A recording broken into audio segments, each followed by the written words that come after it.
ಫಾರ್ಚುನರ್ನಲ್ಲಿ ಬಂದು ಕಸ ಗುಡಿಸೋ ಪೌರ ಕಾರ್ಮಿಕ.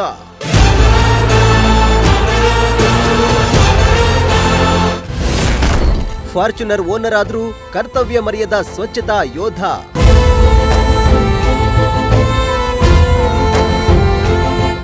ಲಕ್ಷಾಂತರ ರೂಪಾಯಿ ಬೆಲೆ ಬಾಳುವ ದುಬಾರಿ ಫಾರ್ಚುನರ್ ಕಾರ್ನಲ್ಲಿ ಒಂದು ಕೈಯಲ್ಲಿ ಪೊರಕೆ ಹಿಡಿದು ರಸ್ತೆ ಸ್ವಚ್ಛಗೊಳಿಸುವ ವ್ಯಕ್ತಿಯೊಬ್ಬರ ಕತೆ ಈಗ ಎಲ್ಲರ ಗಮನ ಸೆಳೆಯುತ್ತಿದೆ. ದುಡಿಮೆ, ಶಿಸ್ತು ಮತ್ತು ಕರ್ತವ್ಯನಿಷ್ಠೆಗೆ ಜೀವಂತ ಉದಾಹರಣೆಯಾಗಿರುವ ಈ ಪೌರ ಕಾರ್ಮಿಕನ ಬದುಕಿನ ಕತೆ ಕೇಳಿದ್ರೆ ನೀವು ಕೂಡ ಮೆಚ್ಚದೇ ಇರಲ್ಲ. ಸಾಮಾನ್ಯವಾಗಿ ಫಾರ್ಚುನರ್ ಕಾರು ಅಂದ್ರೆ ರಾಜಕಾರಣಿಗಳು, ಉದ್ಯಮಿಗಳು ಅಥವಾ ಶ್ರೀಮಂತರು ನೆನಪಾಗ್ತಾರೆ. ಆದರೆ ದಕ್ಷಿಣ ಕನ್ನಡ ಜಿಲ್ಲೆಯ ಬಂಟ್ವಾಳ ಪುರಸಭೆಯಲ್ಲಿ ಮಾತ್ರ ಈ ಕಾರು ಹೊಸ ಅರ್ಥ ಪಡೆದುಕೊಂಡಿದೆ. ಏಕೆಂದ್ರೆ ಇಲ್ಲಿ ಪೌರ ಕಾರ್ಮಿಕನಾಗಿ ಕೆಲಸ ಮಾಡುತ್ತಿರುವ ಸೇಸಪ್ಪಣ್ಣ ಅವರು ತಮ್ಮ ಹೊಸ ಫಾರ್ಚುನರ್ ಕಾರ್ನಲ್ಲಿ ಕೆಲಸಕ್ಕೆ ಬರುತ್ತಿದ್ದಾರೆ. ಬೆಳಗ್ಗೆ ಕಾರಿನಿಂದ ಇಳಿದ ಕೂಡಲೇ ಕೈಯಲ್ಲಿ ಪೊರಕೆ ಹಿಡಿದು ನಗರದ ಸ್ವಚ್ಛತಾ ಕಾರ್ಯದಲ್ಲಿ ತೊಡಗಿಕೊಳ್ತಿದ್ದಾರೆ.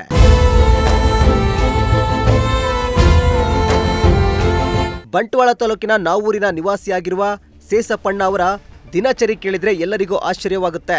ಬೆಳಗ್ಗೆ 5 ಗಂಟೆಗೆ ಕೆಲಸ ಆರಂಭಿಸಿ ಮಧ್ಯಾಹ್ನ 12 ಗಂಟೆಯವರೆಗೆ ಪೌರ ಕಾರ್ಮಿಕನಾಗಿ ಕರ್ತವ್ಯ ನಿರ್ವಹಿಸುತ್ತಾರೆ. ಅಷ್ಟಕ್ಕೆ ಅವರ ದುಡಿಮೆ ನಿಲ್ಲೋದಿಲ್ಲ. ಮಧ್ಯಾಹ್ನದ ಬಳಿಕ ದಿನಗೂಲಿ ಕೆಲಸಕ್ಕೂ ತೆರಳುತ್ತಾರೆ.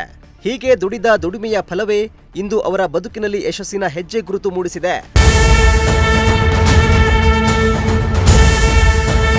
ಈ ಹಿಂದೆ ಸ್ಕಾರ್ಪಿಯೋ ಕಾರು ಹೊಂದಿದ್ದ ಸೇಸಪ್ಪಣ್ಣ ಇದೀಗ ಮಗನ ಆಸೆಯಂತೆ ದುಬಾರಿ ಫಾರ್ಚುನರ್ ಕಾರನ್ನ ಖರೀದಿಸಿದ್ದಾರೆ.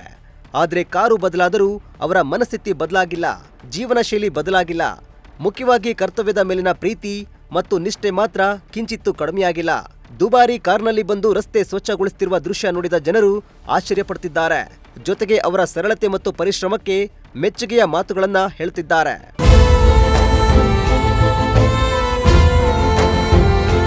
ಇಂದಿನ ಸಮಾಜದಲ್ಲಿ ಕೆಲಸದ ಆಧಾರದ ಮೇಲೆ ವ್ಯಕ್ತಿಯನ್ನ ಅಳೆಯುವ ಪ್ರವೃತ್ತಿ ಹೆಚ್ಚಾಗಿದೆ. ಆದರೆ ಸೇಸಪ್ಪಣ್ಣ ಅವರ ಕತೆ ಮಾತ್ರ ಒಂದು ದೊಡ್ಡ ಸಂದೇಶ ನೀಡುತ್ತಿದೆ.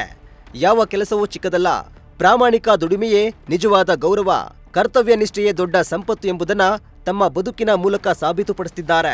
ಫಾರ್ಚುನರ್ ಕಾರಿನ ಸ್ಟೇರಿಂಗ್ ಹಿಡಿದ ಕೈಯೇ ನಗರದ ಸ್ವಚ್ಛತೆಗೆ ಪೊರಕೆಯನ್ನು ಹಿಡಿದಿದೆ. ದುಡಿಮೆಗೆ ಬೆಲೆ ಕೊಟ್ಟರೆ ಯಶಸ್ಸು ತಾನಾಗೇ ಬರುತ್ತದೆ ಎಂಬುದಕ್ಕೆ ಬಂಟ್ವಾಳದ ಈ ಪೌರ ಕಾರ್ಮಿಕ ಸೇಸಪ್ಪಣ್ಣ ಇಂದು ನಿಜವಾದ ಮಾದರಿಯಾಗಿದ್ದಾರೆ.